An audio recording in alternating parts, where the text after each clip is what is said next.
Hey everyone, it's Naomi Findlay here, Australia's rapid renovation expert, and I am back with another month of success tips. I don't know if you can see it behind me, I'm actually in LA at the moment in an Airbnb. And what I want to talk to you about today is about how much you can learn from being really observant with the spaces you are in. So I'm actually taking you into the bedroom that I'm staying in, but also into the bathroom that I'm staying in. So I was looking in this bathroom last night and I was thinking about how many things I can take positive and maybe some improvements need to happen about the spaces that I'm in. So I wanted to share some of those with you today because as a renovator and as someone who wants to create wealth around renovating, you are constantly learning. There are so many ways to do things and there are so many other mistakes that people do and that people create that you can actually learn from. And so that's what today's success tip is all about. So we're not going to critique this bathroom as such, but we are going to look at a few things we can learn from. So the first thing I want to show you is actually this bath hob space. It has a micro bath down the bottom and it has what looks like tiles, but they're actually like a preformed PVC.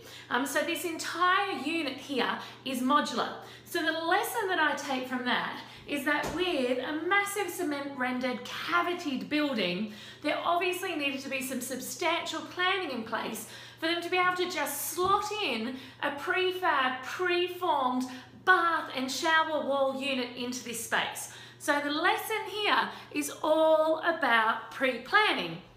There's no way they could have done something that streamlined in this space if they hadn't planned it out first. So that's lesson number one.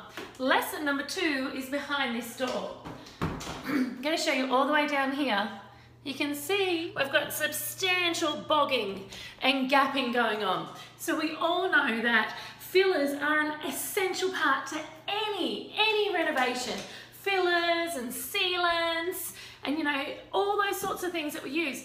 But there's such a fine line, guys. There's a fine line between when a filler is okay and it's appropriate and when you're putting in like nearly 2 centimeters worth of fillers.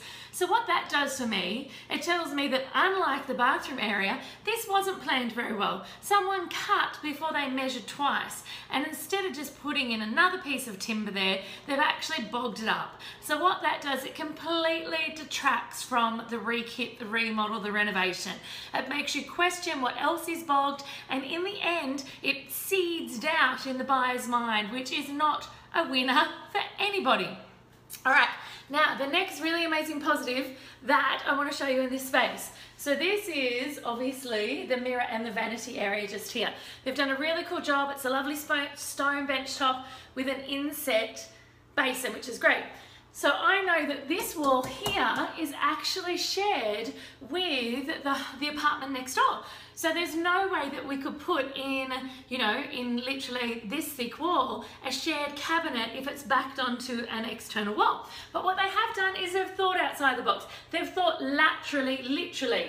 And instead of only having one mirror here, they've popped another mirror on that side and popped in a cabinet here that opens.